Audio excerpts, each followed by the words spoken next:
Hello everyone, എൻ്റെ പേര് മുഹമ്മദ് ആരിഫ് നിസാമുദ്ദീൻ. ഞാൻ എയിംസ് നാഗ്പൂരിലെ ഫൈനൽ ഇയർ സ്റ്റുഡന്റ് ആണ്. 2020 വഴിയാണ് ഇവിടെ കയറിയത്. അന്ന് എൻ്റെ റാങ്ക് 3075 ആയിരുന്നു. അപ്പൊ നമ്മൾ ഇക്വിലിബ്രിയം ചാപ്റ്റർ ഇപ്പൊ 2 സെഷൻ ഓൾറെഡി നമ്മൾ ഡിസ്കസ് ചെയ്ത് കഴിഞ്ഞിരുന്നു. അപ്പൊ അത് എഫക്ട് ഓഫ് എ കാറ്റലിസ്റ്റ് എന്ന ടോപ്പിക് വരെ നമ്മൾ ഡിസ്കസ് ചെയ്തിരുന്നു. അപ്പൊ നമുക്കിനി ഡിസ്കസ് ചെയ്ത് തുടങ്ങേണ്ടത് അയോണിക് ഇക്വിലിബ്രിയം ഇൻ സൊല്യൂഷൻ എന്ന ടോപ്പിക്കാണ്. Okay. Under the effect of change of concentration of the direction of equilibrium, we have internally ഇത് വരുമ്പോൾ നമ്മൾ കളർ ചേഞ്ച് നോക്കാൻ വേണ്ടി നമ്മൾ നോക്കിയത് ഒരു പ്രോസസ് ആയിരുന്നു Fe3+SCN കേസ് FeSCN2+. അപ്പോൾ നോക്കുകയാണെങ്കിൽ ഇങ്ങനത്തെ മൊത്തം എന്താണ്, അയോൺസ് ആണ് ഈ ഇക്വിലിബ്രിയത്തിൽ പാർട്ടിസിപ്പേറ്റ് ചെയ്യുന്നത്. There are numerous equilibria that involve ions only. Ions മാത്രമുള്ള ഒരുപാട് ഇക്വിലിബ്രിയ നമുക്ക് ഉണ്ട്. In the following sections, we will study the equilibria involving ions. It is well known that the aqueous solution of sugar does not conduct electricity. However, when common salt is added to water, it conducts electricity. അപ്പം നമുക്കറിയാം, അതിൽ വെള്ളത്തിൽ പഞ്ചസാര കലക്കിയാൽ ആ solution electricity conduct ചെയ്യത്തില്ല. പക്ഷേ പഞ്ചസാരയ്ക്ക് പകരം നമ്മൾ ഉപ്പ് ആ വെള്ളത്തിൽ കലക്കിയാൽ ആ സൊല്യൂഷൻ എന്താണ്, ഇലക്ട്രിസിറ്റി കണ്ടക്ട് ചെയ്യും. Also the conductance of electricity increases with an increase in concentration of common salt. അപ്പൊ നമ്മൾ ആ സൊല്യൂഷന്റെ സോൾട്ടിന്റെ കോൺസെൻട്രേഷൻ കൂട്ടുന്നതനുസരിച്ച് കണ്ടക്ടിവിറ്റിയും കൂടുന്നതായിട്ട് നമുക്ക് കാണാൻ പറ്റും. Michael Faraday classified the substances into 2 categories based on their ability to conduct electricity. അപ്പം electricity conduct ചെയ്യാനുള്ള ability വെച്ച് എന്താണ് ഫാരഡേ സബ്സ്റ്റൻസസിനെ രണ്ടായിട്ട് ക്ലാസിഫൈ ചെയ്തു. എന്തൊക്കെയാണ്? ഇലക്ട്രോലൈറ്റ്സ് എന്നും നോൺ ഇലക്ട്രോലൈറ്റ്സ് എന്നും. ഇലക്ട്രിസിറ്റി സൊല്യൂഷനെ കണ്ടക്ട് ചെയ്യാൻ പറ്റുന്ന സാധനങ്ങളെ നമ്മൾ ഇലക്ട്രോലൈറ്റ്സ് എന്ന് വിളിച്ചു. കണ്ടക്ട് ചെയ്യാത്ത ആൾക്കാരെ നമ്മൾ നോൺ ഇലക്ട്രോലൈറ്റ്സ് എന്ന് വിളിച്ചു. Okay. Faraday further classified electrolytes into strong and weak electrolytes. പിന്നെ ഇലക്ട്രോലൈറ്റ്സ് എന്ന് വെച്ചാൽ സൊല്യൂഷനിൽ ഇലക്ട്രിസിറ്റി കണ്ടക്ട് ചെയ്യുന്ന സബ്സ്റ്റൻസിനെ വീണ്ടും ക്ലാസിഫൈ ചെയ്തു. എങ്ങനെ? സ്ട്രോങ് ഇലക്ട്രോലൈറ്റ് എന്നും വീക്ക് ഇലക്ട്രോലൈറ്റ് എന്നും വീണ്ടും ക്ലാസിഫൈ ചെയ്തു. അപ്പൊ എന്താണ് strong electrolyte, week electrolyte? Strong electrolyte എന്ന് വെച്ചാൽ സൊല്യൂഷനിൽ ഇവരുടെ കംപ്ലീറ്റ് അയനൈസേഷൻ സംഭവിക്കും അല്ലേ? അപ്പൊ നമുക്കറിയാം എന്താണ് സോൾട്ട് എന്ന് വെച്ചാൽ എന്താ, കോമൺ സോൾട്ട് എന്ന് വെച്ചാൽ NaCl ആണ്. അപ്പൊ Na+ അയോണും Cl- അയോണും. അപ്പൊ സൊല്യൂഷനിൽ NaCl കംപ്ലീറ്റ് ആയിട്ട് Na+ അയോണും Cl- അയോണായിട്ട് സെപ്പറേറ്റ് ആയിട്ട് നിൽക്കും. അപ്പൊ അങ്ങനെ മൊത്തത്തിൽ ഇടുന്ന മൊത്തം സെപ്പറേറ്റ് ആയിട്ട് നിൽക്കാം, എന്താണ് മൊത്തത്തിൽ ഡിസോസിയേറ്റ് ചെയ്യാൻ കഴിവുള്ള അയോൺസിനെയാണ് നമ്മൾ സ്ട്രോങ് ഇലക്ട്രോലൈറ്റ് സബ്സ്റ്റൻസ് നമ്മൾ സ്ട്രോങ് ഇലക്ട്രോലൈറ്റ് എന്ന് വിളിക്കുന്നത്. ഓക്കെ. അതിന്റെ എക്സാമ്പിൾ അതാണ്, അതുകൊണ്ട് പറഞ്ഞേക്കുന്നത് എന്താണ്, an aqueous solution of sodium chloride is comprised entirely of sodium ions and chloride ions.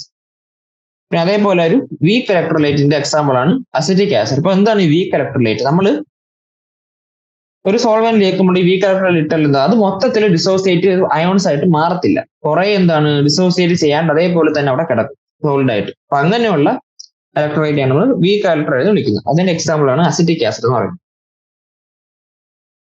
Acetic acid mainly contains unionised acetic acid. എന്താണ് അയനൈസ് ചെയ്യാത്ത അല്ലെങ്കിൽ ഡിസോസിയേറ്റ് ചെയ്യാത്ത അസിറ്റിക് ആസിഡ് അയോൺസ്, എന്താണ് അയോൺസ് അസിറ്റിക് ആസിഡ് മോളിക്യൂൾസ് അവിടെ കുറെ ഉണ്ട്. And only some acetate ions and hydronium ions എന്ന് വെച്ചാൽ എന്താണ് CH3COH ആണ് അസിറ്റിക് ആസിഡ്. ഇതിന്റെ ഡിസോസിയേഷൻ എങ്ങനെ സംഭവിക്കുക? CH3COO- + H+. അപ്പൊ നമ്മൾ ഇടുന്നത് മൊത്തം ഇങ്ങനെ ഡിസോസിയേറ്റ് ചെയ്തില്ല, കുറെ എന്താണ് CH3COH ആയിട്ട് തന്നെ ഇന്നത്തെ കിടക്കും.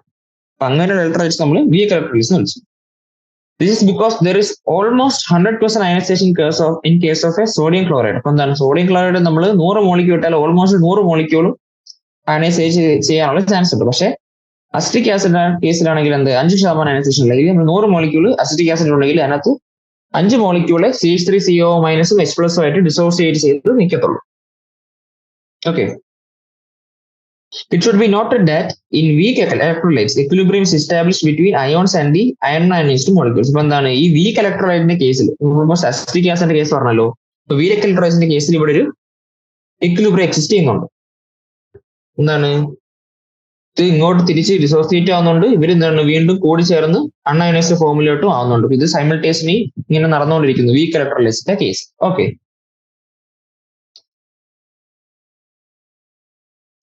This type of equilibrium involving ions in aqueous solution is called ionic equilibrium. ഇങ്ങനെ ഇക്വിലിബ്രിയത്തിൽ അയോൺസ് വരുമ്പോൾ നമ്മൾ എന്താണ് ഇക്വിലിബ്രിയത്തിനെ അയോണിക് ഇക്വിലിബ്രിയം എന്ന് വിളിക്കുന്നു. Acid bases and salts come under the category of electrolytes and may act as strong or weak electrolytes. Acid bases and salt എന്താണ് ഇലക്ട്രോലൈറ്റ്സിന്റെ കാറ്റഗറിയിൽ വരുന്ന സാധനങ്ങളാണ്. അതിന് അവർ സ്ട്രോങ്ങോ അല്ലെങ്കിൽ വീക്ക് ഇലക്ട്രോലൈറ്റ് ആയിട്ട് ആക്ട് ചെയ്യാം. ഓക്കെ, നമുക്കിനി ആസിഡ് ബേസ് ആൻഡ് സോൾട്ടിനെ കുറിച്ച് പറയാം. Acid bases and salts find wide spread occurrence in nature. Hydrochloric acid present in the gastric juice. ഇപ്പൊ എന്താണ് ഇവിടെ നേച്ചറിൽ എവിടേക്കാണ് ആസിഡ് ബേസ് ആൻഡ് സോൾട്ട് എവിടെ ഉള്ളതെന്നാണ് പറയുന്നത്. ഇപ്പൊ ആദ്യത്തെ എക്സാമ്പിൾ എന്താണ് HCl, ഹൈഡ്രോക്ലോറിക് ആസിഡ് നമ്മുടെ സ്റ്റൊമക്കിൽ ഗ്യാസ്ട്രിക് ജ്യൂസിൽ ഉണ്ട്. എന്താണ് 1.2 to 1.5 ലിറ്റർ ഒരു ദിവസം പ്രൊഡക്ഷൻ ഉണ്ട്. അതേപോലെ അസിഡിക് ആസിഡ് എന്താണ് വിനീഗറിന്റെ മെയിൻ കോൺസ്റ്റന്റ് ആണ്. Lemon and orange juices contain citric and ascorbic acid. പിന്നെ ടാമറിൻ പേസ്റ്റിൽ ടർട്ടാറിക് ആസിഡ് ഉണ്ട്. As most of the acids taste sour, the word acid has been derived from Latin word acidus, meaning sour. Acid എന്ന വാക്ക് ആസിഡസ് എന്ന Latin word അല്ലെങ്കിൽ ആസിഡസിന്റെ Latin അർത്ഥം എന്താണ്? സോർ എന്ന വാക്കിൽ നിന്നാണ് ഉണ്ടായിരിക്കുന്നത്. പിന്നെ കുറച്ച് ആസിഡിന്റെയും ബേസിന്റെയും പ്രോപ്പർട്ടീസ് പറയുന്നു. ആസിഡിന്റെ പ്രോപ്പർട്ടീസ് എന്താ? അവര് ബ്ലൂ ലിറ്റ്മസിനെ എന്താണ് റെഡ് ആയിട്ട് കൺവേർട്ട് ചെയ്യും. പിന്നെ മെറ്റൽസ് ആയിട്ട് റിയാക്ട് ചെയ്താൽ എന്താ? അത് ഡൈഹൈഡ്രജൻ ഗ്യാസ് ലിബറേറ്റ് ചെയ്യും. Similarly bases are known to turn base അതേപോലെ തന്നെ റെഡ് ലിറ്റ്മസ് പേപ്പറിനെ ബ്ലൂ ആക്കും. അവരുടെ ടേസ്റ്റ് എന്താണ്? ബിറ്റർ അല്ലെങ്കിൽ സോപ്പി ടേസ്റ്റ് ആണ്. ബിറ്റർ ടേസ്റ്റ് ആണ്, അവർ സോപ്പി ആണ് in texture. A common example of a base is washing soda. എന്താണ് washing soda? Sodium carbonate. Used for washing purposes. When acids and bases are mixed in the right proportion, they react with each other to give salts. ഇപ്പൊ എന്താണ് ആസിഡും ബേസും correct പ്രൊപ്പോർഷനിൽ mix ചെയ്താൽ നമുക്ക് എന്ത് കിട്ടും? സോൾട്ടുകൾ കിട്ടും. Some commonly known examples of salts are sodium chloride, barium sulfate, sodium nitrate. ഇപ്പൊ എന്താണ് സോൾട്ടിന്റെ കുറച്ച് എക്സാമ്പിൾസ് ആണ് NaCl, BaSO4, NaNO3 എന്നൊക്കെ പറയുന്നത്. Sodium chloride is an important component of our diet and is formed by reaction between hydrochloric acid and sodium hydroxide. Common salt ഉപ്പ് നമ്മൾ പാചകം ചെയ്യുമ്പോൾ ഉപയോഗിക്കുന്നതാണ്. എങ്ങനെയാണ് NaCl ഉണ്ടാകുന്നത്? ഹൈഡ്രോക്ലോറിക് ആസിഡും എന്താണ് സ്ട്രോങ് ആസിഡും സ്ട്രോങ് ബേസ് ആയിട്ടുള്ള എന്താണ് സോഡിയം ഹൈഡ്രോക്സൈഡും റിയാക്ട് ചെയ്ത് ആണ് സോഡിയം ക്ലോറൈഡ് ഫോം ചെയ്യുന്നത്. It exists in solid state as a cluster of positively charged sodium ions and negatively charged chloride ions which are held together due to electrostatic interaction between opposite charges. എന്താണ് solid സ്റ്റേറ്റിൽ NaCl എന്താണ് അവരുടെ positive negative ചാർജും കൂടെ electrostatic interaction അല്ലെങ്കിൽ attractive force വഴിയാണ് അവർ exist ചെയ്യുന്നത്. ഒരു ക്രിസ്റ്റൽ ലാറ്റിസിൽ അവർ എക്സിസ്റ്റ് ചെയ്യുന്നത്. അയോണിക് സോളിഡ്സ് നമ്മൾ പഠിക്കുന്നതാണ്. The electrostatic forces between two charges are inversely proportional to dielectric constant of the medium. അപ്പൊ അവരെ സൊല്യൂഷനിൽ ഇടുമ്പോൾ അല്ലെ ഒരു സോൾവെന്റിലേക്ക് നമ്മൾ ഈ സോൾട്ടിനെ ഇടുവാണ്. അപ്പം അവർ ആ അയോൺസ് തമ്മിലുള്ള ഇലക്ട്രോസ്റ്റാറ്റിക് ഫോഴ്സ് ഓഫ് അട്രാക്ഷൻ എന്താണ്? Inversely proportional to dielectric constant of the medium ആണ്. അപ്പൊ ആ സോൾവെന്റിന്റെ അയോൺസ് തമ്മിലുള്ള attraction inversely proportional to the dielectric constant of the solvent. Okay. Water, universal solvent possesses a very high dielectric constant of 80. ഇപ്പൊ എന്താണ് വാട്ടറിന്റെ dielectric constant value എന്താണ്? 80 ആണ്. Thus, when sodium chloride is dissolved in water, the electrostatic interactions are reduced by a factor of 80. എന്ന് വെച്ചാൽ എന്താണ് നമ്മൾ പറഞ്ഞു സൊല്യൂഷനിൽ അയോൺസ് തമ്മിലുള്ള അട്രാക്ഷൻ എന്താണ്? Inversely proportional dielectric constant of solvent ആണ്. ഇപ്പൊ വാട്ടറിന്റെ ഡയലക്ട്രിക് കോൺസ്റ്റന്റ് ആണ് 80 ആണ്. എന്ന് വെച്ചാൽ വെള്ളത്തിൽ നമ്മൾ ഉപ്പ് കലക്കുമ്പോൾ ഇവർ തമ്മിലുള്ള അട്രാക്റ്റീവ് ഫോഴ്സ് 1/80 ഓഫ് ഒറിജിനൽ ആവും. അതുകൊണ്ട് അയോൺസ് അവർ അട്രാക്റ്റീവ് ഫോഴ്സ് അത്രയും കുറയുന്നതുകൊണ്ട് തന്നെ ആ സൊല്യൂഷനിൽ അവർ സ്റ്റേബിൾ ആയിട്ട് നിൽക്കും. അതുകൊണ്ടാണ് വാട്ടർ യൂണിവേഴ്സൽ സോൾവെന്റ് അറിയപ്പെടുന്നത്, ഹൈ ഡയലക്ട്രിക് കോൺസ്റ്റന്റ് ഉള്ളതാണ്. And this facilitates the ions to move freely in the solution. അപ്പൊ ഈ ഇങ്ങനെ അട്രാക്റ്റീവ് ഫോഴ്സ് അത്രയും കുറയ്ക്കുന്നതുകൊണ്ട് അയോൺസ് സൊല്യൂഷനിൽ ഫ്രീ ആയിട്ട് മൂവ് ചെയ്ത് നടക്കും. Also they are well separated due to hydration with water molecules. നമുക്കറിയാം ഈ അയോൺസ് വാട്ടർ മോളിക്യൂൾസ് ആയിട്ട് ബോണ്ട് ചെയ്ത് നിൽക്കുന്നു. അതിനാണ് നമ്മൾ ഹൈഡ്രേഷൻ എന്ന് പറയുന്നത്. അതും ഇവരുടെ ഫ്രീ ആയിട്ട് മൂവ് ചെയ്യാൻ വേണ്ടി കോൺട്രിബ്യൂട്ട് ചെയ്യുന്നുണ്ട്. Comparing the ionization of hydrochloric acid with that of acidic acid in water, we find that both of them are covalent molecules.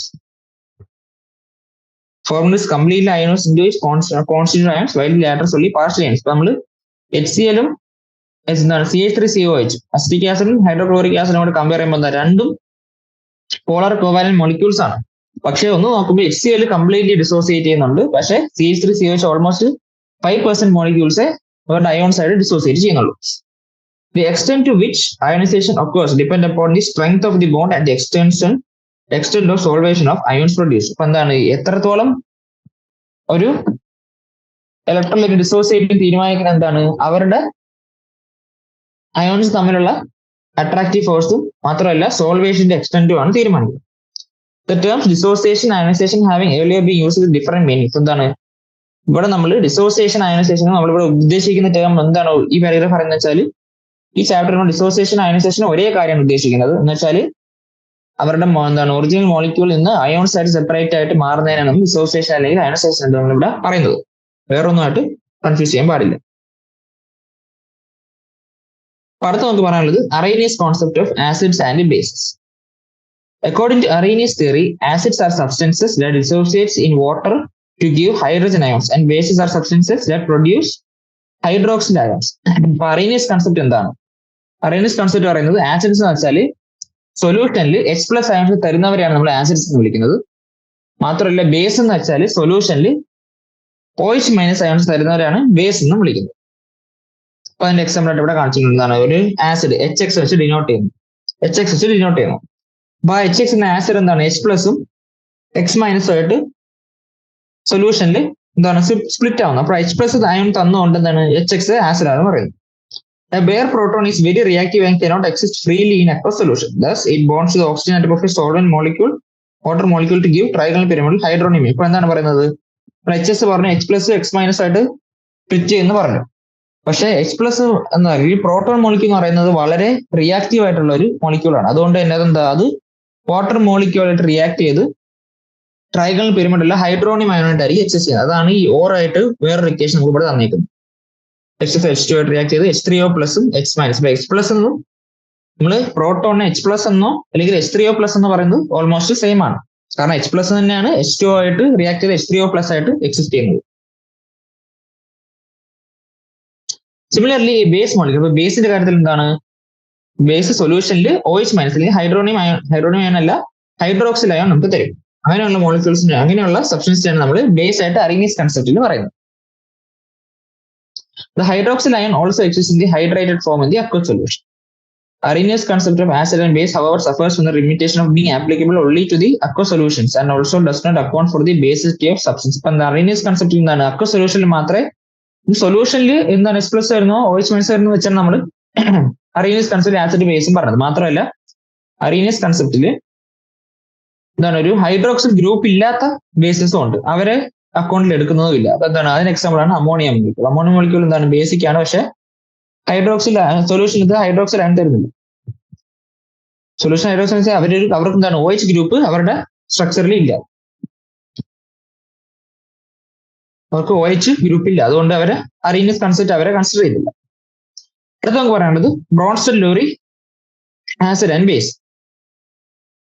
Arrhenius കൺസെപ്റ്റിൽ ആസിഡ് ബേസ് എന്താ നമ്മൾ പറഞ്ഞു. സൊല്യൂഷനിൽ H+ തരുന്നവരെ നമ്മൾ ആസിഡ് എന്ന് വിളിച്ചു, സൊല്യൂഷനിൽ OH- തരുന്നവരെ നമ്മൾ ബേസ് എന്ന് വിളിച്ചു. അടുത്ത Bronsted-Lowry ആസിഡ് എന്താണ് Bronsted-Lowry കോൺസെപ്റ്റ് എന്താ നോക്കാം. The Danish chemist Johannes Bronsted and English chemist Thomas M. Lowry gave a more general definition of acid and bases. അപ്പൊ ഈ രണ്ട് സയന്റിസ്റ്റ് ആസിഡ് ബേസിന് ഒരു പുതിയ ഡെഫിനിഷൻ തന്നു. According to Bronsted-Lowry theory, acid is a substance that is capable of donating a hydrogen ion and base is a substance capable of accepting a hydrogen ion. അപ്പൊ എന്താണ് ഇവരുടെ concept വെച്ച് എന്താണ് H+നെ donate ചെയ്യുന്നവരെ അല്ലെങ്കിൽ കൊടുക്കാൻ പറ്റുന്നവരെ H+നെ കൊടുക്കാൻ പറ്റുന്നവരെ നമ്മൾ ആസിഡ് എന്ന് വെച്ചു, അവരെ വാങ്ങുന്നവരെ എന്താണ് അവരെ നമ്മൾ ബേസ് എന്ന് വിളിച്ചു. In short, acids are proton donors and bases are proton acceptors. Acid proton donors ആണ്, ബേസ് എന്ന് വെച്ചാൽ എന്താണ് പ്രോട്ടോൺ ആക്സെപ്റ്റേഴ്സ് ആണ്. ഇതാണ് Bronsted-Lowry കോൺസെപ്റ്റ് എന്ന് പറയുന്നത്. ഇപ്പൊ ഇവിടെ അമോണിയയുടെ എന്താണ് എക്സാമ്പിൾ എടുക്കുന്നു. അമോണിയ വാട്ടർ ആയിട്ട് റിയാക്ട് ചെയ്ത് എന്തായി H2O നിന്ന് എന്താണ് ഒരു H+നെ അക്സെപ്റ്റ് ചെയ്തു. H+ നിന്ന് H2O നിന്ന് ഒരു H+നെ അക്സെപ്റ്റ് ചെയ്ത് എന്തായി NH4+ ആയി. അപ്പൊ എന്താണ് H+നെ അക്സെപ്റ്റ് ചെയ്തു അല്ലെ. അപ്പൊ H+നെ അക്സെപ്റ്റ് ചെയ്യുന്നവരെ നമ്മൾ എന്താണെന്ന് വിളിച്ചത് പ്രോട്ടോൺ അക്സെപ്റ്റേഴ്സ് നമ്മൾ ബേസ് എന്ന് വിളിച്ചു. അപ്പം ഇവരുടെ കൺസെപ്റ്റ് വെച്ച് അമോണിയ ബേസ് ആയി. The basic solution is formed due to the presence of hydroxyl ആണ്. അപ്പൊ എന്താണ് അങ്ങനെ എന്താണ് H പ്ലസ് വാങ്ങിയപ്പോൾ എന്താ അവിടെ OH മൈനസ് ഉണ്ടായി. അത് കാരണമാണ് സൊല്യൂഷൻ ബേസിക് ആയത്. In this reaction, water molecule acts as a proton donor and ammonia molecule acts as a proton acceptor. അപ്പൊ എന്താണ് H2ൽ നിന്ന് ഒരു H പ്ലസിനെ വാങ്ങിയാണ് NH3 NH4 പ്ലസ് ആയത്. അപ്പം H2 എന്താണ് ഒരു പ്രോട്ടോണെ ഡൊണേറ്റ് ചെയ്തു. അപ്പൊ പ്രോട്ടോൺ ഡോണർ ആയതുകൊണ്ട് H2 ഇവിടെ ആസിഡ് ആയിട്ട് ആക്ട് ചെയ്യുന്നു. NH3 H പ്ലസിനെ അക്സെപ്റ്റ് ചെയ്തുകൊണ്ട് അത് ഇവിടെ ബേസ് ആയിട്ട് ആക്ട് ചെയ്യുന്നു. കോൾഡ് എന്താണ് lorry Bronsted acid and base respective. അപ്പൊ എന്താണ് ഇവരെ ലോറി ബ്രോൺസ്റ്റഡ് ആസിഡ് എന്നും ലോറി ബ്രോൺസ്റ്റഡ് ബേസ് എന്ന് നമ്മൾ വിളിക്കുന്നു. ഇൻ ദി റിവേഴ്സ് റിയാക്ഷൻ എന്താണ് തിരിച്ചുള്ള റിയാക്ഷൻ നോക്കാം. തിരിച്ചുള്ള റിയാക്ഷൻ നോക്കാം. ഇതൊരു ഇക്വിലിബ്രിയം പ്രോസസ് ആണ്. അപ്പൊ തിരിച്ചുള്ള റിയാക്ഷനിൽ എന്താണ് NH4 പ്ലസ് ഒരു H പ്ലസിനെ ഡൊണേറ്റ് ചെയ്യുന്നു, അല്ലെങ്കിൽ OH മൈനസ് NH4 പ്ലസ് ചെയ്യുന്ന H പ്ലസിനെ അക്സെപ്റ്റ് ചെയ്യുന്നു. അപ്പോൾ OH മൈനസ് H പ്ലസിനെ ആക്സെപ്റ്റ് ചെയ്യുന്നതുകൊണ്ട് അത് ഇവിടുത്തെ ബേസ് ആണ്. പിന്നെ NH4 പ്ലസ് H പ്ലസിനെ ഡൊണേറ്റ് ചെയ്യുന്നതുകൊണ്ട് അത് ഇവിടുത്തെ ആസിഡ് ആണ്. അതാണ് ഇവിടെ പറയുന്നത്. In this case NH4 plus acts as a bronzed acid while OH acts as a bronzed base. The acid base pair that differs only by one proton is called a conjugate acid base pair. അപ്പോൾ എന്താണ് ഇവർ തമ്മിൽ ഇപ്പോൾ നോക്കാം NH3 plus NH3 H2 ഇവർ തമ്മിൽ എന്താണ് ഇവരൊരു പേരാണ് ആസിഡ് ബേസ്. ഇവിടെ ഒരു ആസിഡ് ബേസ് പേരാണ്. ഇവിടെ നോക്കുകയാണെങ്കിൽ ഇവിടെ ഒരു ആസിഡ് ബേസ് പേരാണ്. ഈ രണ്ട് പേര് തമ്മിലുള്ള വ്യത്യാസം എന്താ? ഇവർ തമ്മിൽ ഒരു H പ്ലസിന്റെ ഡിഫറൻസേ ഉള്ളൂ. ഇവിടെ നോക്കുകയാണെങ്കിൽ NH3 NH4 പ്ലസ് തമ്മിലാണെങ്കിൽ ഒരു H പ്ലസ് ഡിഫറൻസേ ഉള്ളൂ. H2യും OH മൈനസ് തമ്മിൽ എന്താണ് ഒരു H പ്ലസ് ഡിഫറൻസേ ഉള്ളൂ. ഇങ്ങനെയുള്ള പേഴ്സ് നമ്മൾ വിളിക്കുന്നതാണ് എന്ത് കോൺജുഗേറ്റ് ആസിഡ് ബേസ് പെയർ നമ്മൾ വിളിക്കുന്നത്. Therefore, OH minus is called the conjugate base of an acid H2O and NH4 plus is called the conjugate acid of the base NH3. അപ്പൊ എന്താണ് ഈ കേസിൽ OH എന്ന് പറയുന്നത് H2O പ്ലസിന്റെ കോൺജുഗേറ്റ് ബേസ് ആണ്. കാരണം അവർ തമ്മിൽ ഒറ്റ H പ്ലസിന്റെ ഡിഫറൻസേ ഉള്ളൂ. അതേപോലെ തന്നെ NH4 പ്ലസ് എന്ന് പറയുന്നത് NH3യുടെ കോൺജുഗേറ്റ് ആസിഡ് ആണ്. അവിടെ ഒരു H4 പ്ലസിന്റെ ഡിഫറൻസേ ഉള്ളൂ. Okay.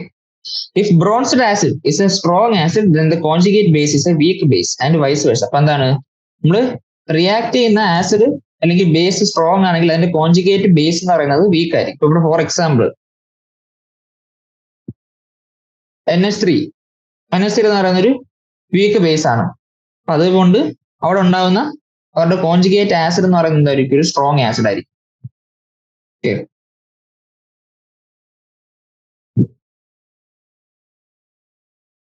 Consider the example of finance. അടുത്ത HCl ന്റെ എക്സാമ്പിൾ ആണ് പറയുന്നത്. എന്താണ് HCl acts an acid by donating proton to its. എന്താണ് വാട്ടർ നമ്മൾ വെള്ളത്തിൽ കലക്കാണ്.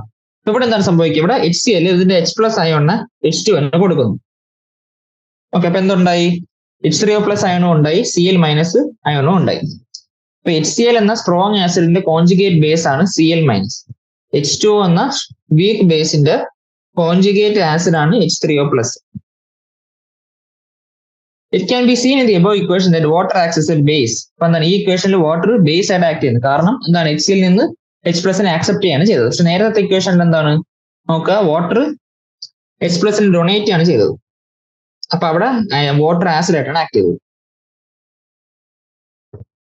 The species H3O plus is produced when water accepts a proton from HCl. അപ്പൊ എന്താണ് വാട്ടർ HCl നിന്ന് H പ്ലസ് ആക്സെപ്റ്റ് ചെയ്തുകൊണ്ടാണ് HCl എന്താണ് H3O plus എന്ന conjugate acid ഉണ്ടായത്. Therefore, Cl minus is a conjugate base of HCl and HCl is the conjugate acid of base Cl minus. ഇപ്പൊ എന്താണ് Cl minus എന്ന് പറയുന്നത് HClന്റെ conjugate base ആണ്. HCl എന്ന് പറയുന്നത് Cl മൈനസിന്റെ കോൺജുഗേറ്റ് ആസിഡ് ആണ്. അതേപോലെ തന്നെ നമുക്ക് H2ന്റെ കേസിലും പറയാം എന്താണ് H3O പ്ലസ് എന്ന് പറയുന്നത് H2ന്റെ കോൺജുഗേറ്റ് ആസിഡ് ആണ്, അല്ലെങ്കിൽ H2O എന്ന് പറയുന്നത് H3O പ്ലസിന്റെ കോൺജുഗേറ്റ് ബേസ് ആണ്. It is interesting to observe that dual role of water as an acid and a base. അപ്പൊ നമ്മൾ ഈ രണ്ട് ഇക്വേഷൻ എന്താ വാട്ടർ ആസിഡ് ആയിട്ടും ബേസ് ആയിട്ട് ആക്ട് ചെയ്യുന്നത് കണ്ടു.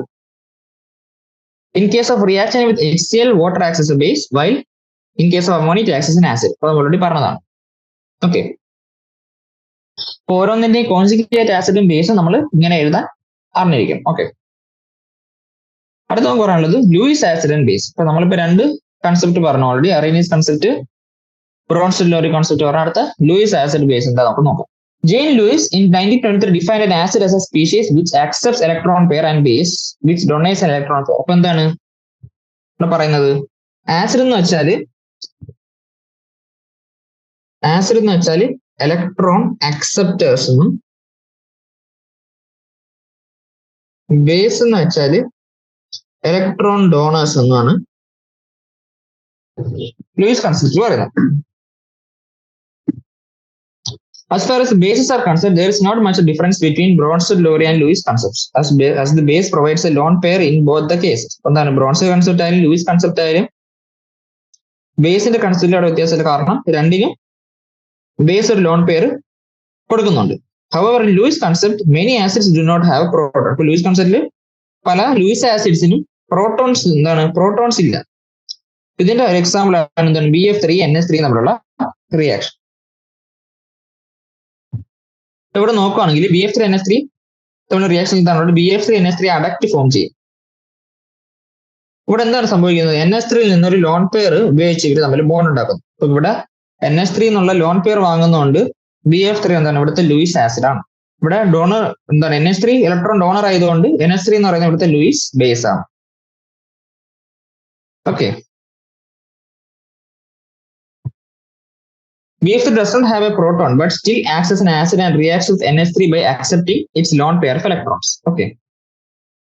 Electron deficient species like AlCl3, CO3 plus Mg2 plus etc. can act as Lewis acids, while species like H2O, NH3OH minus etc. can donate a pair of electron deficient species ആയിട്ടുള്ള AlCl3, CO3 plus Mg2 plus ഇതിൽ എന്താണ് Luis acid ആയിട്ട് act ചെയ്യും. പിന്നെ lone pair of electrons ഉള്ള H2O, NH3OH minus ഇതെല്ലാം എന്താണ് Luis bases ആയിട്ട് ആക്ട് ചെയ്യും. അപ്പൊ അടുത്ത് നമുക്ക് പറയാനുള്ളത് ionisation of acids and bases. Arrhenius concept of acids and bases becomes useful in case of ionization of acids and bases, as most ionization in chemical and biological system occur in aqueous solution. അതാണ് ആസിഡിന്റെ ബേസിന്റെ ionisation പറയുമ്പോൾ എന്താ നമ്മൾ Arrhenius concept ആണ് follow ചെയ്യുന്നത്. കാരണം മിക്കപ്പോഴും ഇവരെന്താണ് ഒരു aqueous മീഡിയത്തിലായാലും ഇപ്പോഴും ഇത് എന്താണ് ഇവരുടെ ഡിസൊല്യൂഷൻ അല്ലെങ്കിൽ അയണൈസേഷൻ സംഭവിക്കുന്നത്. Strong acids like perchloric acid HClO4, hydrochloric acid, hydrobromic acid, HI, HNO3, H2SO4 ഇവരെല്ലാം എന്താണ് സ്ട്രോങ് ആയിട്ടുള്ള ആസിഡ്സ് ആണ്. കാരണം എന്താ ഇവര് ഓൾമോസ്റ്റ് കംപ്ലീറ്റ്ലി ഡിസോസിയേറ്റ് ചെയ്യും. അതുകൊണ്ട് അവർ പ്രോട്ടോൺ ഡോണേഴ്സ് ആയിട്ട് ആക്ട് ചെയ്യുന്നു. Similarly strong bases like LiOH, NaOH, KOH, caesium hydroxide, barium hydroxide ഇവരെല്ലാം ഓൾമോസ്റ്റ് കംപ്ലീറ്റ് ഡിസോസിയേറ്റ് ചെയ്ത് OH മൈനസ് അയൻസ് വരും. ഇവരെല്ലാം സ്ട്രോങ് ബേസസും ആണ്. According to Arrhenius concept, they are strong acids and bases as they are able to completely dissociate. അപ്പോൾ ഇവർ strong ആസിഡ്സും strong ബേസസും ആണ്. കാരണം ഒരു മൊത്തത്തിൽ ഡിസോസിയേറ്റ് ചെയ്യുന്നുണ്ട്. Alternatively, the strength of an acid or base may also be gauged in terms of Bronsted-Lowry concept of acids and bases, wherein a strong acid means a good proton donor and a strong base implies a good proton acceptor. എന്താണ് നമുക്ക് Bronsted-Lowry concept വെച്ചും strong ആസിഡിന്റെ ബേസിനെ കാര്യം പറയാം. എങ്ങനെ strong acid നല്ല proton acceptor ആയിരിക്കും ഒരു strong base എന്ന് പറയുന്നത്. ഒരു വീക്ക് ആസിഡിന്റെ ഡിസോസിയേഷൻ നമുക്ക് തന്നേക്കുന്നത് H2 ആയിട്ട് റിയാക്ട് ചെയ്ത് അതുകൊണ്ട് കോൺജുഗേറ്റ് ആസിഡും കോൺജുഗേറ്റ് ബേസും ഒക്കെ ഉണ്ടാവും. Acid dissociation equilibrium is dynamic involving transfer of proton in forward and reverse direction. ഇപ്പൊ എന്താണ് ഇതൊരു വീക്ക് ആസിഡ് ഡിസോസിയേഷൻ ആയിട്ട് ഒരു ഇക്വിലിബ്രിയം ഉണ്ട്, രണ്ട് സൈഡിലോട്ട് H+ന്റെ ട്രാൻസ്ഫർ നടക്കുന്നുണ്ട് ഒരേ സമയത്ത്. Now the question arises that if the equilibrium is dynamic, then with passage of time which direction is favored? ഇപ്പൊ ഇക്വിലിബ്രിയത്തിലായതുകൊണ്ട് ഏത് ഡയറക്ഷനിലോട്ടുള്ള പ്രോസസ് ആയിരിക്കും കൂടുതൽ ഫേവർ ചെയ്യുക, അതാണ് നമുക്ക് പറയാനുള്ളത്. Consider the two acids HA and H3O plus present in the above mentioned. ഇപ്പൊ എന്താണ് ഇവിടെ നമുക്ക് രണ്ട് ആസിഡ്സ് ഉണ്ട്, HAയും പിന്നെ കോൺജുഗേറ്റ് ആസിഡ് ഉണ്ടായിരിക്കുന്ന H3O plus. ഇവിടെ രണ്ട് ആസിഡ്സ് ഫോം ചെയ്തിട്ടുണ്ട്. Okay, we have to see which among them is a stronger proton donor. Whichever exceeds in its tendency of donating a proton over the other shall be termed as the stronger acid and the equilibrium will shift in the direction of the weaker acid. അപ്പൊ എന്താണ് ഇതിനകത്ത് stronger acid ഏതാണെന്ന് നമ്മൾ നോക്കണം. അപ്പൊ ഇതിനകത്ത് ഏറ്റവും നല്ല പ്രോട്ടോൺ ഡോണർ ഏതാണോ അതായിരിക്കും സ്ട്രോങ്ങർ ആസിഡ്. അപ്പൊ ഏറ്റവും നല്ല പ്രോട്ടോൺ ഡോണർ എന്തായിരിക്കും? പ്രോട്ടോൺ ഡൊണേറ്റ് ചെയ്ത് അപ്പം ഒറ്റ സൈഡിൽ വീക്കർ ആസിഡ് ഉണ്ടാവും. അപ്പം റിയാക്ഷന്റെ രണ്ട് സൈഡിൽ രണ്ട് ആസിഡ്സ് ഉണ്ട്, സ്ട്രോങ് ആസിഡും ഒന്ന് സ്ട്രോങ് ഒന്ന് വീക്ക് ആണെങ്കിൽ റിയാക്ഷൻ പ്രൊസീഡ് ചെയ്യുന്ന എന്താണ് വീക്കർ ആസിഡ് ഡയറക്ഷനിലായിരിക്കും എന്താ പ്രൊസീഡ് ചെയ്യുക. കാരണം strong and acid almost complete dissociate ചെയ്തിരിക്കും. ഓക്കെ, അപ്പൊ ഈ സൈഡിൽ നമ്മൾ നോക്കണമെങ്കിൽ എച്ച് ഒരു വീക്ക് ആസിഡ് ആണെങ്കിൽ ഈ റിയാക്ഷൻ കൂടുതൽ ഫോർവേഡ് ഡയറക്ഷനിലായിരിക്കും നടക്കുക. കാരണം ബാക്ക്വേർഡ് ഡയറക്ഷനിലായിരിക്കും നടക്കുക. കാരണം വീക്ക് ആസിഡിന് ഉണ്ടാകുന്ന അവിടെ പറയുന്നുണ്ട്, wait, whichever exceeds in a tendency of donating a proton over the other shall be termed as the stronger acid, and the equilibrium will shift in the direction of weaker acid. Say if HA is stronger acid than H3O plus, then HA will donate protons and not H3O plus. എന്താണ് ഇവിടെ പറയുന്നത്? ഇവിടെ HA H3O പ്ലസിനെക്കാളും strong ആണെങ്കിൽ ഈ reaction forward നടക്കും, അല്ലെങ്കിൽ weaker സൈഡിലേക്കായിരിക്കും reaction കൂടുതൽ നടക്കുക. ഇനി അതല്ല H3O പ്ലസ് ആണ് HAനെക്കാളും കൂടുതൽ സ്ട്രോങ്ങിൽ ബാക്ക്വേർഡ് റിയാക്ഷൻ ആയിരിക്കും കൂടുതൽ നടക്കുക എന്നാണ് പറയുന്നത്. The equilibrium moves in the direction of formation of weaker acid and weaker base because the stronger acid donates a proton to the stronger base. ഇപ്പൊ എന്താണ് എപ്പോഴും equilibrium weaker acid weaker base ഉണ്ടാകുന്ന ഡയറക്ഷനിൽ എന്താണ് മൂവ് ചെയ്യത്തുള്ളൂ. കാരണം stronger acid എപ്പോഴും stronger ബേസിലേക്ക് proton donate ചെയ്യും.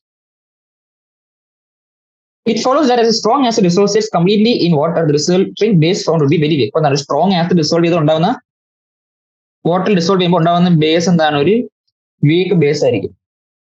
ഇപ്പൊ എന്താണ് ഇപ്പോഴും ഒരു ഇൻവേഴ്സ് പ്രൊപ്പോർഷൻ ആണ്. സ്ട്രോങ് ആസിഡിൽ നിന്ന് ഉണ്ടാകുന്ന ബേസ് വീക്ക് ആയിരിക്കും, ഈ വീക്ക് ആസിഡിൽ നിന്നുണ്ടാകുന്ന കോൺജുഗേറ്റ് ബേസ് എന്ന് പറയുന്നത് സ്ട്രോങ് ആയിരിക്കും. ഇങ്ങനെ എപ്പോഴും ഒരു ഇൻവേഴ്സ് പ്രൊപ്പോർഷൻ ഉണ്ട്, ഒരു ഇൻവേഴ്സ് റിലേഷൻ ഉണ്ടെന്ന് അറിയാം. Strong acids like perchloric acid, HCl, HBr, HA, HNO3, H2SO4 will give ഇവരുടെ എല്ലാം കോൺജുഗേറ്റ് ബേസ് എന്താണ് ഒരു H പ്ലസ് കളഞ്ഞാൽ ഉണ്ടാകുന്നതാണ് ഇവരുടെ എല്ലാം കോൺജുഗേറ്റ് ബേസ്. ഇത് സ്ട്രോങ് ആസിഡിൽ നിന്നുണ്ടായ കോൺജുഗേറ്റ് ബേസ് ആയതുകൊണ്ട് തന്നെ ഇവരെല്ലാം H2വിനേക്കാളും വീക്ക് ആയിട്ടുള്ള വീക്ക് ബേസ് ആയിരിക്കും. Similarly a very strong base would give a very weak conjugate acid. അപ്പൊ ഒരു സ്ട്രോങ് ബേസ് എന്താണ് ഒരു H പ്ലസിനെ അക്സെപ്റ്റ് ചെയ്ത് ഉണ്ടായ കോൺജുഗേറ്റ് ആസിഡ്സ് അവരെല്ലാം എന്തായിരിക്കും വെരി വീക്ക് ആസിഡ്സ് ആയിരിക്കും. On the other hand, a weak acid, say HA, is only partially dissociated across medium, and thus this solution mainly contains undissociated examples. Typical weak acids are കുറച്ച് weak acids examples ആണ് തന്നിരിക്കുന്നത്. HNO2, HF, CH3COH. It should be noted that the weak acids have very strong conjugate, but weak acid very strong conjugate base. അപ്പോൾ ഇവരെല്ലാം weak acids ആണ്. ഇവരുടെ എല്ലാം conjugate base എങ്ങനെ ആയിരിക്കും ഒരു H പ്ലസിനെ കളയുക. ഇപ്പൊ എന്തൊക്കെയായിരിക്കും NO2 minus F minus CH3CO minus. അതിന്റെ വേറെ കുറച്ച് എക്സാമ്പിൾസ് ആണ് തന്നിട്ടുള്ളത്. O2 minus H minus. ഇവരെല്ലാം എന്താണ് ഇവരെല്ലാം വീക്ക് ആസിഡ്സിന്റെ കോൺജുഗേറ്റ് ബേസ് ആണ്. അപ്പൊ അതുകൊണ്ട് തന്നെ അവരെന്തായിരിക്കും അവര് സ്ട്രോങ് കോൺജുഗേറ്റ് ബേസസ് ആയിരിക്കും. So they are much stronger bases than H2O. പിന്നെ കുറച്ച് വീക്ക് ആസിഡ്സിന്റെ എക്സാമ്പിൾസ് ആണ് എന്താണ് നമ്മുടെ ഇൻഡിക്കേറ്റേഴ്സ് ആയിട്ട് ഉപയോഗിക്കുന്ന ഫിനോൾഫ്തലീനും ബ്രോമോതൈമോൾ ബ്ലൂ എന്ന് പറയുന്നത്. ആസിഡ് ഇൻഡിക്കേറ്റർ ഫിനോക്സിൽ അല്ലെങ്കിൽ ബ്രോമോതൈമോൾ ബ്ലൂ വാട്ടറായിട്ട് റിയാക്ട് ചെയ്ത് എന്താണ് അവരുടെ കോൺജുഗേറ്റ് ആസിഡും കോൺജുഗേറ്റ് ബേസും ഉണ്ടാവും. ആസിഡ് ബേസ്ഡ് ടൈട്രേഷൻസിൽ ഇവർ ഇൻഡിക്കേറ്റേഴ്സ് ആയിട്ട് ഉപയോഗിക്കുന്നു. ഓക്കെ, അത് നമുക്ക് പറയുന്നത് ionisation constant of water and it's ionic product.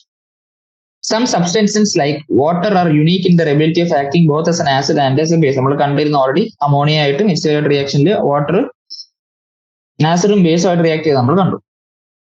In presence of an acid, HA it accepts a proton and acts as a base. ഇപ്പൊ എന്താണ് ഒരു ആസിഡുമായിട്ട് അത് ബേസ് ആയിട്ട് ആക്ട് ചെയ്യും, ബേസ് ആയിട്ട് അത് ആസിഡ് ആയിട്ട് ആക്ട് ചെയ്യും. In pure water, one H2 molecule donates proton and acts as an acid, and another water molecule acts as a proton and acts as a base at the same time. ഇപ്പൊ എന്താണ് pure വാട്ടറിൽ ആസിഡായിട്ടും base ആയിട്ടും ഒരേ സമയം water act ചെയ്യുന്നുണ്ട്. അത് ഇക്വിലിബ്രിയത്തിലാണ് നിൽക്കുന്നത്. അത് നമ്മുടെ ഇവിടെ കാണിച്ചിട്ടുണ്ട്. ഇവിടെ വാട്ടർ മോളിക്യൂൾ എന്തായി ഒരു വാട്ടർ മോളിക്യൂളിൽ നിന്ന് വേറൊരു വാട്ടർ മോളിക്യൂൾ വേറെ വാട്ടർ മോളിക്യൂളിൽ നിന്ന് H പ്ലസിനെ അക്സെപ്റ്റ് ചെയ്യുന്നു. ഇപ്പൊ ഒരു മോളിക്യൂൾ ആസിഡായിട്ടും ഒരു മോളിക്യൂൾ ബേസ് ആയിട്ടും നിൽക്കുന്നു. അവിടെ കോൺജുഗേറ്റ് ആസിഡും ബേസും ഈ ഇക്വിലിബ്രിയം ഇവിടെ ഉണ്ടാവുന്നു. ഈ ഈക്വിലിബ്രിയത്തിലുള്ള ഡിസോസിയേഷൻ കോൺസ്റ്റന്റ് കെ നമുക്ക് എങ്ങനെ എടുക്കാം? Concentration of products by concentration of reactants. ഇവിടെ റിയാക്ടൻസിൽ എന്താ ഉള്ളത്? പ്യുവർ വാട്ടർ ആണ് ഉള്ളത്. അപ്പൊ അതിന്റെ കോൺസെൻട്രേഷൻ സെയിം എന്താണ്? കോൺസ്റ്റന്റ് ആയിട്ട് നിൽക്കുന്നു. അപ്പൊ ഈ H2 എന്താ? ഈ H2 നമ്മൾ ഡിനോമിനേറ്ററിൽ വരുന്ന ഈ H2 നമ്മൾ K ആയിട്ട് ഇൻകോർപ്പറേറ്റ് ചെയ്ത് ഒരു പുതിയ കോൺസ്റ്റന്റ് ഫോം ചെയ്യുന്നു. അതാണ് എന്ത്? അല്ലെങ്കിൽ K into concentration of H2, അതാണ് എന്ത്? പുതിയൊരു കോൺസ്റ്റന്റ് നമ്മൾ ഉണ്ടാകുന്നില്ല. അതിനെ നമ്മൾ KW എന്ന് വിളിക്കുന്നു. അതിനെ നമ്മൾ അയോണിക് പ്രൊഡക്റ്റ് ഓഫ് വാട്ടർ എന്ന് പറയുന്നു. അയോണിക് പ്രൊഡക്റ്റ് ഓഫ് വാട്ടറിന്റെ ഇക്വേഷൻ എന്താണ്? KW is equal to H3O plus into OH minus, അല്ലെങ്കിൽ H3O plus പകരം നമുക്ക് H plus വിടാം. രണ്ടും ഒരേ സാധനമാണ് പറയുന്നത്. The concentration of H plus has been found at experimentally as 10 raised to minus 7. അപ്പം എന്താണ്? H plus concentration H3O plus concentration 10 raised to minus 7 ആയിട്ട് നമുക്ക് കിട്ടി. അപ്പോൾ ഒന്നിന്റെ കോൺസെൻട്രേഷൻ എന്താണ്? 10 raised to minus 7 ആണെങ്കിൽ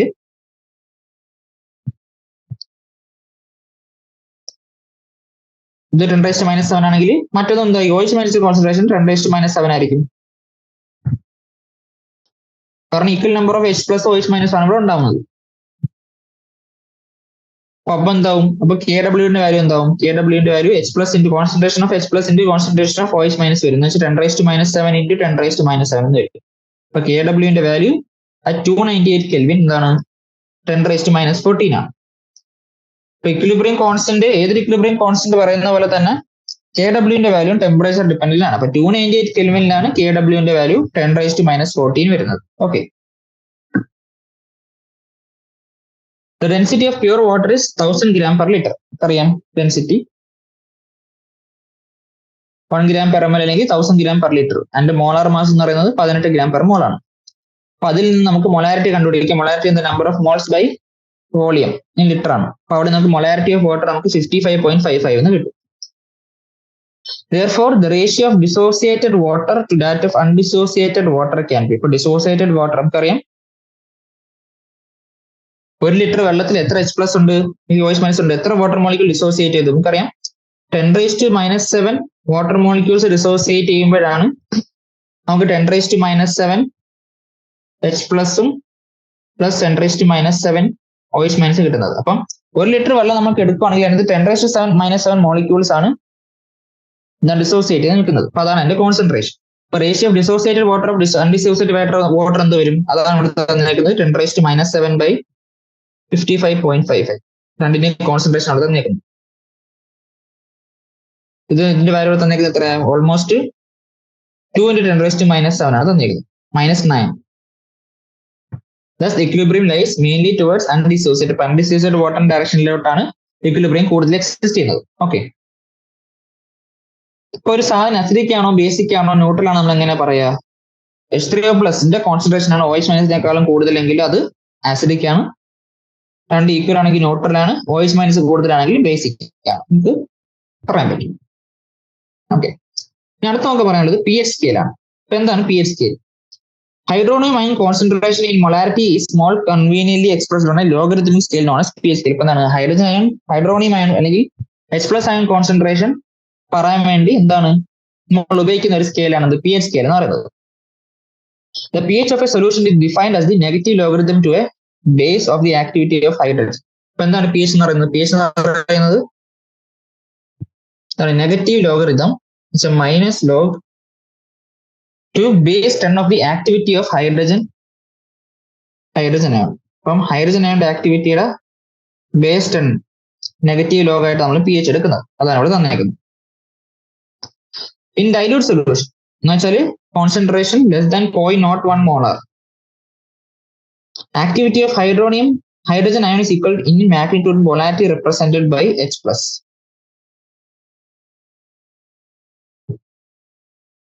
The activity of hydrogen ion നമുക്ക് എങ്ങനെ എഴുതാം? Concentration of H plus എന്ന് നമുക്ക് എഴുതാം.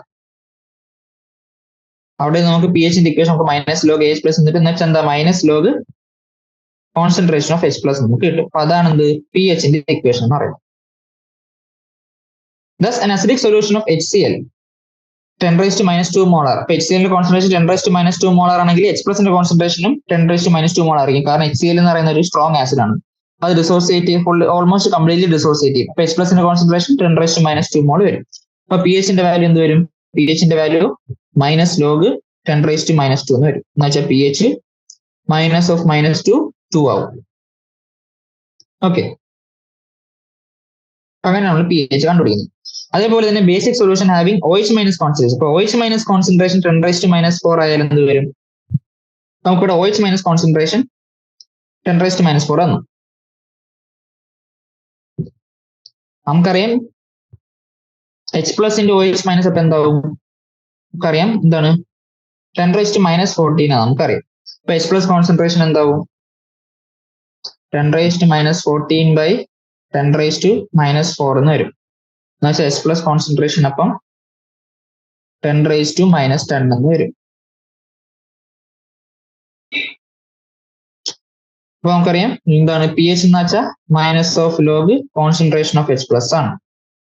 എന്ന് വെച്ചാൽ മൈനസ് ഓഫ് ലോഗ് 10⁻⁻10 എന്ന് വരും. എന്ന് വെച്ചാൽ മൈനസ് ഓഫ് -10 10 എന്ന് വരും. ഓക്കെ, അപ്പൊ OH മൈനസ് കോൺസെൻട്രേഷൻ തന്നാലും H പ്ലസ് കോൺസെൻട്രേഷൻ തന്നാലും നമുക്ക് അതിൽ നിന്ന് പി എച്ച് ഇങ്ങനെ കണ്ടുപിടിക്കാം. ഓക്കെ, അല്ലെങ്കിൽ നമുക്ക് പറയാം നമുക്ക് OH മൈനസ് കോൺസെൻട്രേഷൻ തന്നെന്ന് വിചാരിക്കാം. OH മൈനസ് കോൺസെൻട്രേഷൻ നമുക്ക് ഇപ്പോൾ എത്ര തന്നേക്കുന്നത്? 10⁻⁻4 തന്നത്. അപ്പൊ POH നമുക്ക് എടുക്കാം. POH അപ്പൊ എന്ത് വരും? ഇവിടെ POH 4 എന്ന് വരും. അപ്പൊ ഇങ്ങനെ ആലോചിക്കുക, PH പ്ലസ് POH എന്ന് പറയുന്നത് 14 വരും. അങ്ങനെയാണെങ്കിൽ PH എന്ത് വരും? 14 - 4 എന്ന് വരും. ഇങ്ങനെയാണെങ്കിൽ നമുക്ക് OH കോൺസെൻട്രേഷൻ തന്നാൽ PH കണ്ടുപിടിക്കും. Okay, acidic solution possesses a concentration of hydrogen ions greater than 10⁻⁻7. അപ്പൊ 10⁻⁻7 മോളാറിന് മേലെ acidic solution എന്താണ്? ഹൈഡ്രജൻ അയൺ കോൺസെൻട്രേഷൻ ഉള്ളവരെ നമ്മൾ ആസിഡ്സ് എന്ന് വിളിക്കുന്നത്. വെച്ചാൽ PH <7 വരുന്നത് ആസിഡ്സ് ആണ്.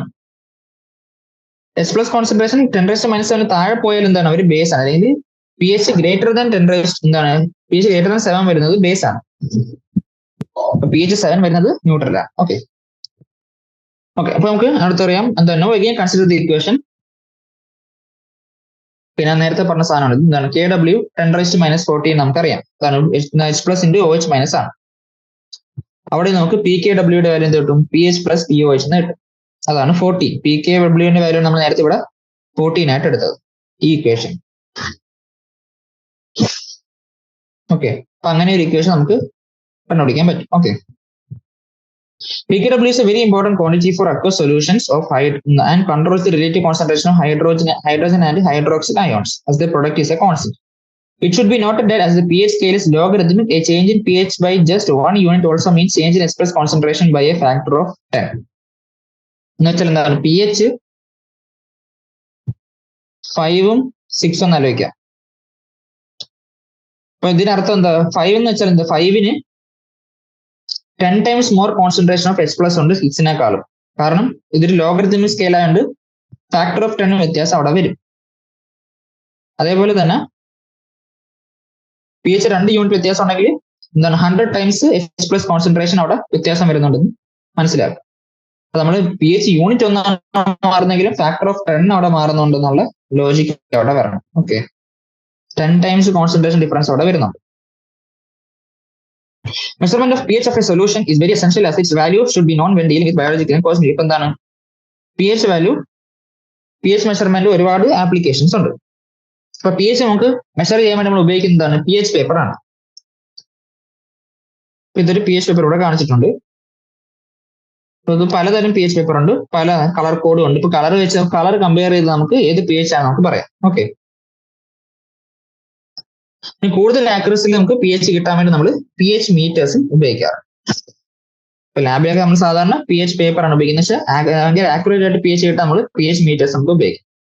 പിന്നെ ഇവിടെ കുറച്ച് സബ്സ്റ്റൻസിന്റെ കോമൺ സബ്സ്റ്റൻസിന്റെ PH തന്നിട്ടുണ്ട്. അതിന്റെ ടേബിൾ ആക്കി ഇവിടെ തന്നിട്ടുണ്ട്. ഓക്കെ, നമുക്കിനി പറയാനുള്ളത് ionisation constant of weak acids.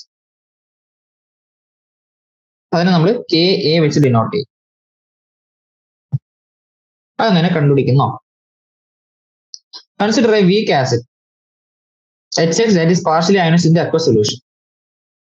ഇപ്പൊ നമുക്ക് വീക്ക് ആസിഡിന്റെ ആദ്യത്തെ ഇനീഷ്യൽ കോൺസെൻട്രേഷൻ C ആയിട്ട് എടുക്കാം. ഇപ്പൊ റിയാക്ഷൻ തുടങ്ങിയിട്ടില്ല, ജസ്റ്റ് തുടങ്ങുന്നേ ഉള്ളൂ. ഇപ്പൊ C പ്രൊഡക്ട്സിന്റെ കോൺസെൻട്രേഷൻ എന്താ? C ആവും. എന്താണ്? 0 ആയി പോകും. അപ്പൊ ഇവിടെ ആൽഫ എന്താണ്? ഇവിടെ ആൽഫ എക്സ്റ്റെന്റ് ഓഫ് അയനൈസേഷൻ ആണ്. അല്ലെങ്കിൽ എത്ര പ്രൊപ്പോർഷൻ അയനൈസ് ചെയ്യും, തന്നേക്കുന്നതിൽ എത്ര അയനൈസ് ചെയ്യും എന്നുള്ളത്. ഓക്കെ, ഇപ്പൊ സി ആൽഫ റിയാക്ട് ചെയ്തു. അപ്പൊ ആൽഫ എന്ന് പറയുന്നത് ഒരുമാതിരി എന്താണ്, ഒരു പെർസെന്റേജ് ടേം ആണ്. അതുകൊണ്ടാണ് എന്താണ് സി ആൽഫ വരുന്നത്. ഇപ്പൊ സി ആൽഫ എന്ന് പറയുന്നത് ഒരു പ്രൊപ്പോർഷൻ ആണ്. അപ്പൊ സി ആൽഫ റിയാക്ട് ചെയ്താൽ, ഇവിടുന്ന് സി ആൽഫ റിയാക്ട് ചെയ്താൽ പ്രൊഡക്റ്റ് എത്ര ഉണ്ടാവും? സി ആൽഫ തന്നെ ഉണ്ടാവും. കാരണം സ്റ്റോയിയോമെട്രി വെച്ച് എല്ലാം 1 ആണ്, ഒറ്റ സി ആൽഫ ഉണ്ടാകത്തുള്ളൂ. ഇവിടെ നമ്മൾ ഇക്വിലിബ്രിയം കോൺസ്റ്റന്റ് എഴുതുകയാണെങ്കിൽ ഇങ്ങനെ വരും. കെയുടെ വാല്യൂ എന്ത് വരും? K equal to C alpha into C alpha by C into 1 minus alpha എന്ന് വരും അല്ലേ. അപ്പൊ സിയും സിയും കൂടെ നമുക്ക് കട്ട് ചെയ്ത് കഴിഞ്ഞാൽ നമുക്ക് വരും കെയുടെ value C alpha square by 1 minus alpha എന്ന് വരും. അതാണ് ഇവിടെ വന്നേക്കുന്നത്, C alpha square by 1 minus. അപ്പൊ അവിടെ ഈ കെ നമ്മൾ വിളിക്കുന്നതാണ് എന്ത്? Dissociation or ionisation constant of weak acid.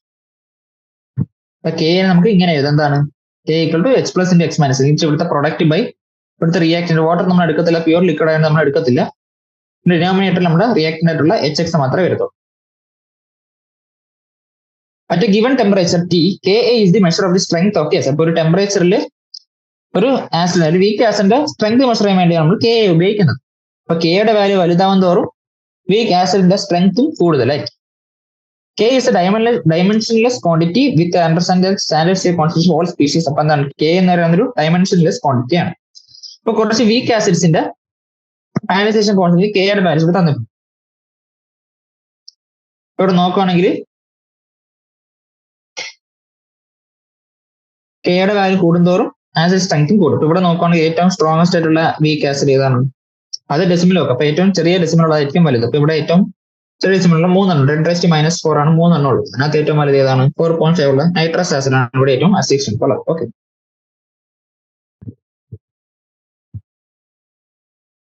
നമ്മള് പി എച്ച് പറയുന്ന പോലെ തന്നെ പി കെ എയും പറയാം അല്ലേ. നമ്മൾ പി എച്ച് കണ്ടു. പി എച്ച് കുറയും തോറും 7 താഴെ കൂടുന്തോറും എന്തായി? അസിഡിക് സ്ട്രെങ്ത് കൂടുന്നതായിട്ട് നമ്മൾ കണ്ടു അല്ലേ. അതേപോലെ തന്നെ പി കെയുടെ വാല്യൂ കുറയും തോറും അസിഡിക് സ്ട്രെങ്ത്തും കൂടും. ഓക്കെ, ഇപ്പൊ ഒരു വീക്ക് ഇലക്ട്രോലൈറ്റിന്റെ പി എച്ച് നമ്മൾ എങ്ങനെയാണ് കണ്ടുപിടിക്കുക? അപ്പൊ നമുക്കൊരു ക്വസ്റ്റ്യൻ വഴി ചെയ്ത് നോക്കാം. എന്താണ്? The ionisation constant of HF is 3.2 into 10⁻⁻⁴. Calculate the degree of dissociation of HF in its 0.02 molar solution. Okay, അപ്പൊ നമുക്ക് HF-ന്റെ ഇനീഷ്യൽ കോൺസെൻട്രേഷൻ തന്നിട്ടുണ്ട് 0.02 മോളാർ. അപ്പൊ നമുക്ക് HF-നെ ആദ്യം ഡിസോസിയേറ്റ് ചെയ്യിക്കണം. HF H2 ആയിട്ട് റിയാക്ട് ചെയ്ത് എന്ത് വരും? H3O പ്ലസും F മൈനസും ഫോം ചെയ്യും അല്ലേ. HF-ന്റെ കോൺജുഗേറ്റ് ബേസ് ആണ് F മൈനസ്, H2-ന്റെ കോൺജുഗേറ്റ് ആസിഡ് ആണ് H3O പ്ലസ്. അപ്പം HF-ന്റെ ഇനീഷ്യൽ കോൺസെൻട്രേഷൻ എത്രയാണ്? 0.02 ആണ്. ഇവിടെ അടുത്ത ക്വസ്റ്റ്യൻ എന്താണ്? H3O പ്ലസിന്റെയും F മൈനസ് HF-ന്റെയും ഇതിനെല്ലാം എന്താണ്? കോൺസെൻട്രേഷനെ കണ്ടുപിടിക്കണം, സൊല്യൂഷന്റെ പി എച്ചിനെ കണ്ടുപിടിക്കണം. ഓക്കെ, ഇവിടെ 2 ഇക്വേഷൻസ് തന്നിട്ടുണ്ട്. എന്താ? HF-ഉം H2O പ്ലസ് ആയിട്ട് H3O പ്ലസ് F മൈനസ് ഉണ്ടാവാം, പിന്നെ 2 വാട്ടർ മോളിക്യൂൾ തമ്മിൽ ഉണ്ടാവും. അപ്പൊ ഇവിടെ നോക്കുകയാണെങ്കിൽ ഇവിടുത്തെ K വാല്യൂ കൂടുതൽ ഫസ്റ്റ് ഇക്വേഷൻ. അപ്പൊ ഫസ്റ്റ് ഇക്വേഷൻ ആണ് നമ്മൾ പ്രിൻസിപ്പൽ റിയാക്ഷൻ ആയിട്ട് ചൂസ് ചെയ്യുക. അപ്പൊ നമുക്ക് ഇവിടെ ഇനിഷ്യൽ കോൺസെൻട്രേഷൻ 0.02 ഉണ്ട്. ഓക്കെ, അപ്പൊ ഇതിന്റെ എന്താവും? പ്രൊഡക്ട്സിന്റെ ഇനിഷ്യൽ കോൺസെൻട്രേഷൻ 0 ആയിരിക്കും.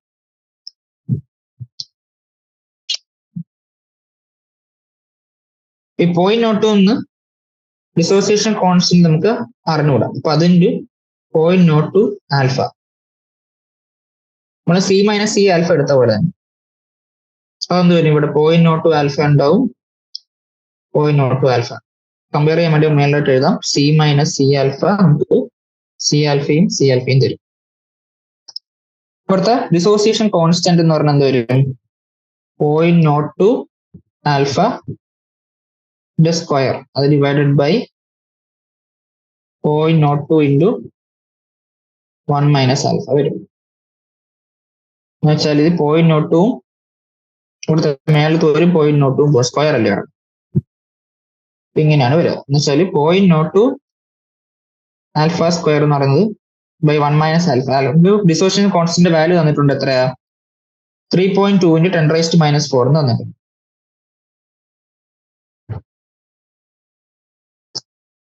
ഈ ഇക്വേഷൻ നമുക്ക് ഇങ്ങനെ ഇതിങ്ങോട്ട് ക്രോസ് ചെയ്ത് നമുക്ക് ആൽഫ ഒരു ആൽഫ സ്ക്വയർ ഒരു ക്വാഡ്രാറ്റിക് ഇക്വേഷൻ കിട്ടും. അതിൽ നമുക്ക് ആൽഫ സോൾവ് ചെയ്ത് കിട്ടുമ്പോൾ എത്രയാണ്? 0.12 കിട്ടും. ആൽഫ 0.12 കിട്ടി. ഓക്കെ, ആൽഫ 0.12 കിട്ടിയാൽ നമുക്കറിയാം ഓരോന്നിന്റെ കോൺസെൻട്രേഷൻ കണ്ടുപിടിക്കാം. ഇപ്പൊ എച്ച് എഫിന്റെ കോൺസെൻട്രേഷൻ വരും 0.02 മൈനസ് 0.02ന്റെ ആൽഫയാണ്. അതെന്ത് വരും? നമുക്കിവിടെ വാല്യൂസ് തന്നിട്ടുണ്ട്. 17.6 into 10⁻⁻³ എന്ന് വരും. പിന്നെ ഇതിന് രണ്ടിന്റെയും 0.2 ആൽഫയാണ് concentration. H3O plus F minus അതിന്റെ വാല്യൂ 2.4 into 10⁻⁻³ എന്ന് വരും. H പ്ലസ് കോൺസെൻട്രേഷൻ നമുക്ക് കിട്ടി. H3O പ്ലസ് കോൺസെൻട്രേഷൻ തന്നെയാണ് H പ്ലസ് കോൺസെൻട്രേഷൻ. അപ്പൊ എന്ത് വരും? പി എച്ച് എന്ന് വെച്ചാൽ minus of log concentration of H plus എത്ര? 2.4 into 10⁻⁻³ എന്ന് വരും. അവിടെ നിന്ന് പി എച്ച് നമുക്ക് 2.62 എന്ന് കിട്ടും. ഓക്കെ,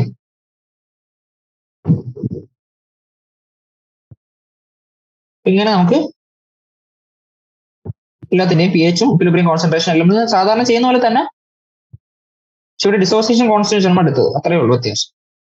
അയോണിക് കോൺസ്റ്റന്റ് ആൽഫ വെച്ചാൽ നമ്മൾ എടുക്കുന്നത്. നമ്മൾ സാധാരണ അല്ലാണ്ട് എടുക്കുകയാണെങ്കിൽ ഇത്ര ഭാഗം നമ്മൾ സാധാരണ കോവാലന്റ് കോമ്പൗണ്ട്സ് എടുക്കുമ്പോൾ ഇത്ര ഭാഗം ഡിസോസിയേറ്റ് ചെയ്തു, ഈ ഡിസോസിയേറ്റിൽ ഇത്ര ഭാഗം റിയാക്ട് ചെയ്തു, ഇത്രയും അൺറിയേറ്റഡ് ആയിട്ട് എടുക്കുന്നു. ആ ഒരു ലോജിക്ക് വെച്ച് എടുത്തത്.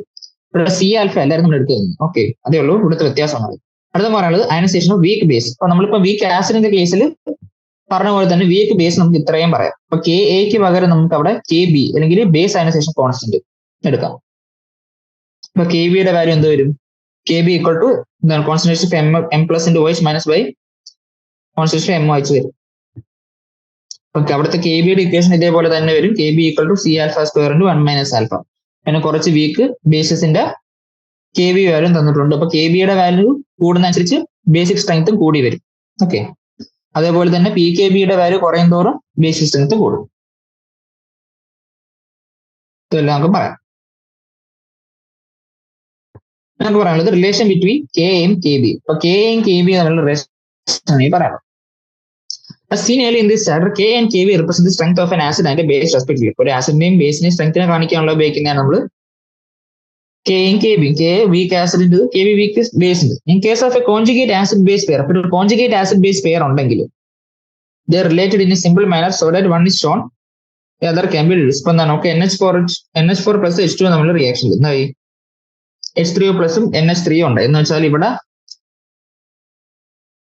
ആദ്യത്തെ കേസിൽ NH4 പ്ലസ് എന്താണ്? ആസിഡ് ആയിട്ടാണ് റിയാക്ട് ചെയ്തത്. കാരണം അത് H പ്ലസിന് എന്താണ്? H2ന് ഡൊണേറ്റ് ചെയ്തു അല്ലേ? ഒരു H പ്ലസിന് ഡൊണേറ്റ് ചെയ്തു, H3O പ്ലസ് ആയി. അവിടുത്തെ കെ വാല്യൂ നമുക്ക് കിട്ടിയത്ര 5.6 into 10⁻⁻². ഇനി രണ്ടാമത്തെ റിയാക്ഷനിൽ NH3 എന്തായി? H2ൽ നിന്ന് ഒരു H പ്ലസിനെ അക്സെപ്റ്റ് ചെയ്തു. ഇപ്പൊ NH3 ഇവിടെ ബേസ് ആയിട്ടാണ് ആക്ട് ചെയ്യുന്നത്. അപ്പൊ അവിടുത്തെ കെ ബി വാല്യൂ എന്തായി?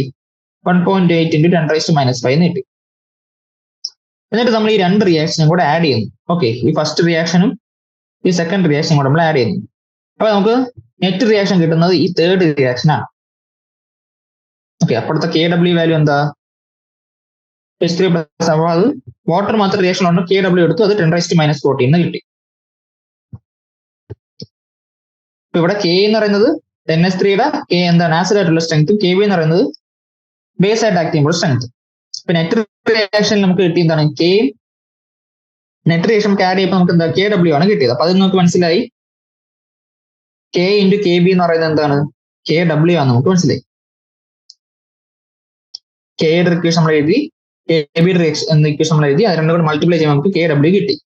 എന്ന് വെച്ചാൽ K A into K B എന്ന് പറയുന്നത് കെ ഡബ്ല്യു ആണ്. ഓക്കെ,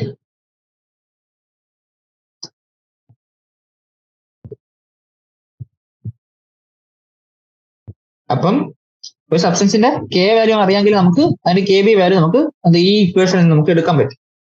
പക്ഷെ ആലോചിക്കുക, കെ ഡബ്ല്യു എന്നുള്ളത് 10⁻⁴ വരുന്നത് 298 കെൽവിനുള്ളതാണ്.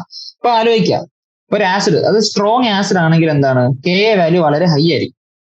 കെ വാല്യൂ വളരെ ഹൈ ആയാലും എന്താണ്? ഓബിയസ്ലി ഈ ഇക്വേഷൻ സാറ്റിസ്ഫൈ ചെയ്യാൻ വേണ്ടി കെ ബി വാല്യൂ അത്രയും ചെറുതായിരിക്കും. സ്ട്രോങ് ബേസിന്റെ കാര്യം പറയുമ്പോൾ അങ്ങനെയാണ്, കെ ബി വാല്യൂ ഭയങ്കര ഹൈ ആയിരിക്കും, കെ വാല്യൂ വളരെ ചെറുതായിരിക്കും. ഓക്കെ, അപ്പൊ കെ ഇൻറ്റു കെ ബി നമുക്ക് കെ ഡബ്ല്യു കിട്ടി. അതേപോലെ തന്നെ രണ്ട് സൈഡിൽ നമ്മൾ നെഗറ്റീവ് ലോഗരിതം എടുത്താലും വെച്ചാൽ നമ്മൾ പി കെ ബി വാല്യൂ കൊണ്ടുവരാൻ നോക്കുകയാണ്. അപ്പൊ അങ്ങനെ എടുത്താൽ നമുക്ക് വേറൊരു ഫോർമുലയും കിട്ടും. എന്താണ്? P K plus P K B equal to P K W എന്ന് നമുക്ക് കിട്ടും. At is equal to 14 is equal to at 298 Kelvin. Okay, നമ്മൾ തൽക്കാലം ഇത്രയും കൊണ്ട് ഇവിടെ നിർത്താം.